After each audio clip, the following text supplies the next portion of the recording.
একজন যে আমাদের প্রার্থী বলেছেন, যিনি সত্য থেকে দাঁড়িয়েছেন, তিনি বলেছেন যে ঢাকা শহরে তারা আমাদেরকে একটা সিট দেবেন না। আমার প্রশ্ন হলো, তারা আমাদেরকে সিট দেওয়ার কে?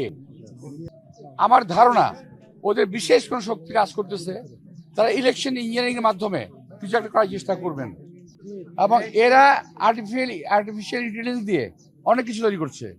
এরা বট বাহিনী দিয়ে সোশ্যাল মিডিয়া ভরিয়ে ফেলেছে। আর এরা যে মিথ্যা কথা বলে, এই শ্রেণীর লোকগুলো যে মিথ্যা কথা বলে, জাতির সামনে এটা পরিষ্কার। এরা আমরা ৭১-এ দেখেছি, এদেরকে আমরা ৮৬-এ দেখেছি, এদেরকে বিভিন্ন সময় দেখেছি। জাতির জন্য এরা কখনোই উপকারী কোনো দল নয়। অন্য দলের কার্যক্রম, কথাবার্তা শুনে এবং সরকার একটি মহলের কথাবার্তা শুনে মনে হচ্ছে there is something wrong, ডাল মে কুছ কালা है।